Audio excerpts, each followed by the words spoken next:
start with Coach Neptune and Jhamir. Brickus, Eric Dixon will be along at some point.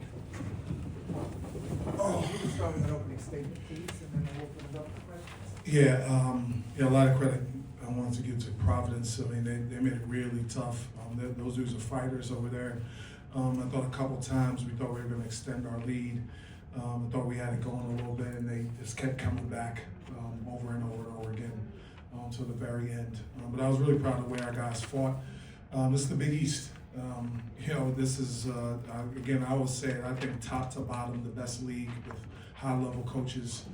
Every night, it's going to be a game, and this was no different. Glad our guys pulled it out. Coach, how about the way how you're able to finish the game off at the end, able to hold Providence from stealing the game at the end?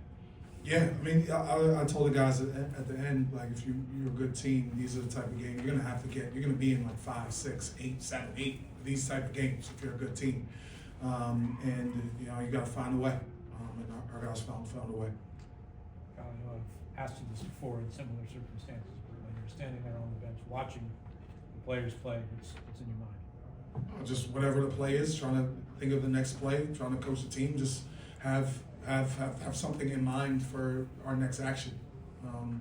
Now, talking with our staff, just whatever situation we're in, trying to put ourselves in the best possible position to have the best results we possibly have. Is it relief when the margin ends up that narrow, but it ends up a win? Honestly, I don't have an emotion towards that stuff until like maybe when I get back home. While we're in those moments, you're a competitor. You're trying to compete. Relief, all that stuff. Those type of things are way later. In those moments, you're thinking, all right, well, what's next? Do we have the ball? Do they have the ball? What play are we going to run? What defense we're going to run? Who's in the game? I don't have time to feel emotions at that time. Coach, obviously both teams had a slow start to the game. What do you tell your players at the first TV timeout? I thought we got great shots. I thought we were defending great. I thought we were in a great spot. I mean, it's again, you're not going to make every shot. You're definitely not going to go 100% from the floor. It's just what it is. Sometimes you miss some good ones. I thought we got good ones, so we weren't worried about offense at all. I thought our defense was really good to start the game. I thought our defense, for the most part, was pretty solid throughout. I thought, we had a couple runs in there where we kind of loosened up, took our foot off the gas, but a lot of credit goes to them as well. They made some tough shots. Some guys got warm, but again, I was proud of the way our guys fought to the very end. Coach, to follow up with that, you've talked about rebounding all season as one of the key points that you want to drive home. You out-rebounded a Providence team that's been doing really well at rebounding through the Big East play. How did you like the rebounding tonight? Yeah, we knew that third-ranked just rebounding team in general coming in. So we knew they were going to go to the glass, and it's multiple guys from different spots going. And I give our guys a lot of credit. They made sure that they were physical on the glass and came up with them. Kyle, the 85 guys were honored at halftime. I know a lot of them are regulars around the program. And how much do you embrace that and enjoy it?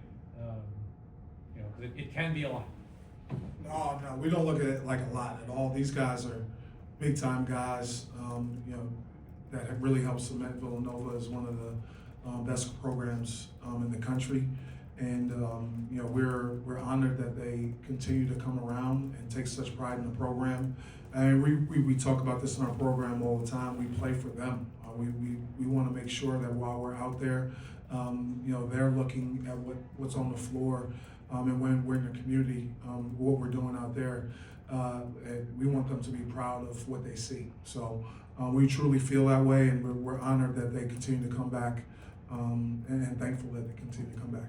Coach, Tyler Perkins, he had a really good scoring stretch off the bench for you guys from about middle November to middle December. Although the scoring has maybe cooled off a little bit, made a lot of winning plays tonight. You had to put back late, he had 3 steals. Even if he's not scoring, what do you make of his play tonight and lately? Yeah, Tyler Perkins is like I call him the battery. He's just a guy that brings a lot of energy and a lot of juice to our team. And he makes shots, miss shots, doesn't really matter. That's going to happen. He's a good shooter. He's a great scorer. That's kind of like who he was, along with a lot of our other guys. But for our program, he's so much more than that. He always brings energy in the locker room, in practice, in games, on the bench. With all the things he does offensively, it pales in comparison to what he does. Just being a great dude, great teammate. You had 9 right out the gates in the second half, and then ended up with, I think, 12, 14 in the second half. How do you feel? Did you get going at halftime, or just your shots started falling, kept that confidence in yourself? I really just take what the defense give me, and coach got to yell at me to shoot the ball. 'Cause I really come out there looking for my teammates and looking for plays to get them involved. So just me having that high hand and just opened up for me to create for my teammates. You're obviously such a great facilitator. How do you balance that, where it's like you want to get looks for your teammates, you want to keep being that facilitator, but also being taking those shots on offense and being aggressive?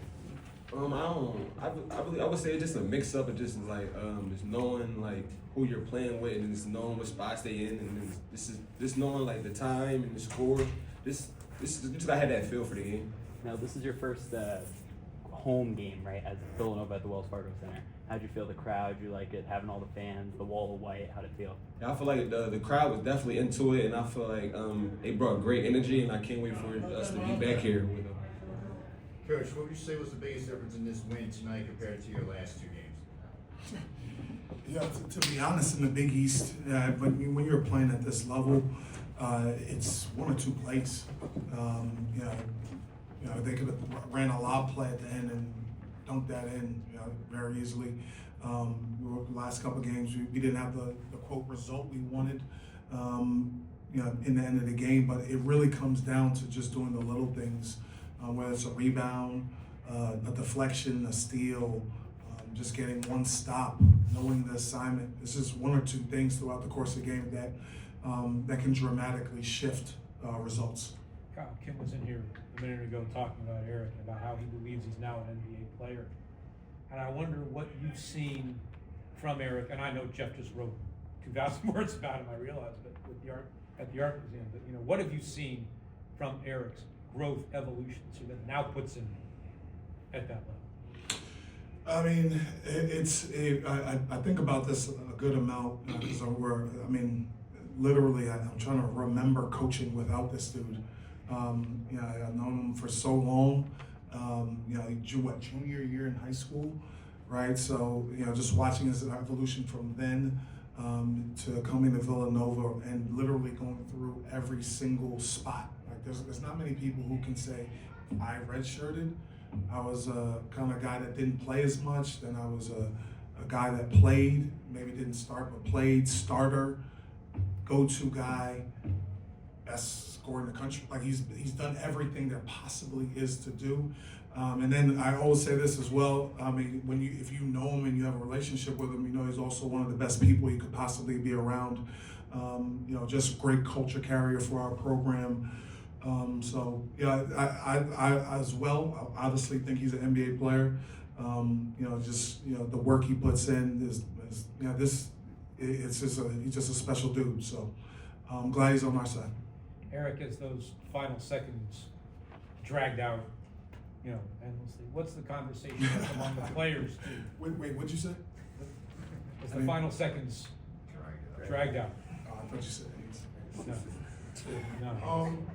The conversation, honestly, we work on all those situations. And we just don't getting stops every single day. You guys know how practice is when you have up 1, up 2, up 3, down 1, 2, 3. You do all that kind of stuff, and you put a lot of time into it. So when that situation comes around in the game, we're more than prepared.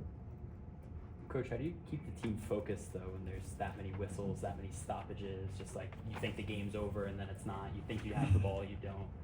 I don't think. They're in those moments. These are guys are competitors. They want to win just as much as anybody else. They're into it. I don't think they took their foot off the gas or anything like that. It's just a matter of just being organized and knowing what we're doing in the moment. Those guys are, we got big time guys, big time competitors on this team, guys that really care about playing for each other. So it was just simple as just telling them what we were in, offensively and defensively. Coach, Wuga has been playing, he's 5 double-doubles this season. He only had 3 at Miami over the 3 years. You know, having him as a wingman, that opens up Eric to do so much more on the court. What has it been like to have a guy like Wooga Poplar be able to do so much both sides of the ball? He's stealing all Eric's rebounds.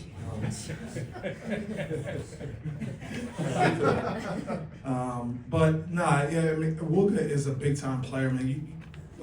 When guys come in, especially like transfers, that you know are a talent. You know they're a talent. You can watch a game and see the talent he is, but it's really hard to understand who they are as people. You try to talk to them as much as you can. You try to talk to other people, and you know. But these guys are not like freshmen anymore. They're not just giving up the goods immediately when they come into the program. So it kind of takes a while to see who these guys are. And yeah, as we've gone here, we've seen how great of a person this dude is. Wooga Poplar. He's came from a completely different situation, came here, and has just done nothing but try to fit in. And had to change a lot of things, and we asked him to change a lot of things, and he's done nothing but just try to respond. So really proud of that dude. He's come a long way. Definitely proud of him, and I think having said all that, he can get so much better as well. So looking forward to him this back half of the season. How about his dunk he had here tonight? Like, what was your reaction to it? Me? Yeah. I mean, we've seen him do all this stuff. I mean, it's still crazy every time. Like his leaping ability, I mean, is pretty unique. We've had some guys here now. Cam Whitmore is a guy who jumps similar to that. Like that's impressive. I think he's right there with him. Like and it's quick. Like he gets up there quick. So glad he's on our side. That's one, please. Eric, as a team, you guys out-rebounded Providence by 6. Heading into this game, one of Providence's biggest strengths was the rebounding. You had 8 rebounds yourself tonight. How much of an emphasis was there on rebounding against Providence, that being their biggest strength? I mean, we base our program on defending and rebounding. Every single game that we come into, that's something that we try to do. And you guys talk about Wooga. I mean, he's a great leaper. He's a great rebounder. I think that's an underrated part of his game. I mean, he's been great for us this all year. They want to get after rebound. So we didn't really approach it any differently. They're a great program, obviously, but it's something that we do every single day. Thank you. Thank you, Appreciate guys. it, guys. Thanks, guys.